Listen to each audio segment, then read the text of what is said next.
मैं अपने सारे शिष्यों के साथ, हम सभी यति सन्यासी जो यहां बैठे हैं, हम 6 मार्च 2024 को दारुल उलूम देवबंद में जाएंगे और गजवाए हिंद की कॉन्सेप्ट पर दारुल उलूम देवबंद के मौलानाओं से, वहां जो भी हमें मौलाना मिलेंगे उनसे इसके बारे में। अस्सलाम वालेकुम नाजरीन, में गुफरान बिन याकूब कासमी। नाजरीन, इस नफरती कीड़े को तो आप जानते ही होंगे, इसका नाम नरसिंहानंद सरस्वती है।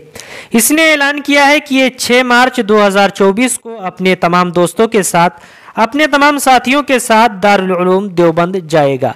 इसने ऐलान किया है कि वहां हम ग़ज़वे हिंद के मफ़हूम को तारीख़ इस्लाम की रोशनी में दारुल उलूम देवबंद के मौलानाओं से समझने की कोशिश करेंगे।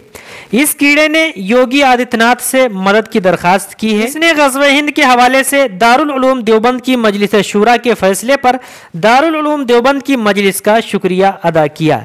इसका ख्याल है कि दारुल उलूम देवबंद की मजलिस शूरा ने ग़ज़वे हिंद को जवाज़ बनाकर हिंदुस्तान के गैर मुस्लिमों के खिलाफ अपने खूनी आज़ाइम को वाज़े कर दिया है। अपने तमाम हम नशीनों के साथ एक वीडियो जारी करके इसने 6 मार्च 2024 को दारुल उलूम देवबंद जाने और ग़ज़वे हिंद को सही तरीके से समझने के लिए ये ऐलान किया है।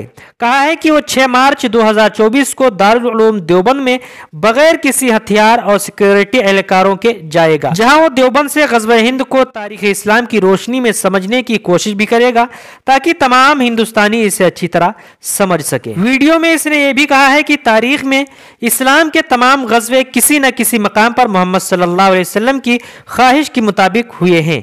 ये सिर्फ उस जगह पर कुफ़ार और मुशरिकीन को मुकम्मल तौर पर तबाह करने, उनकी औरतों और बच्चों को गुलाम बनाने और उनकी तमाम दौलत लूटने से हासिल हुआ था। नाज़रीन, ये बयान इस नफरती कीड़े ने दिया है। इससे मुतालिक आप क्या कहना चाहते हैं कमेंट करके ज़रूर बताएं। मुख्तसर वक्त में बड़ी खबरें पाने के लिए हमारा चैनल गुफरान बिन याकूब कासमी को ज़रूर सब्सक्राइब करें। अस्सलाम वालेकुम व रहमतुल्लाहि व बरकातुहू।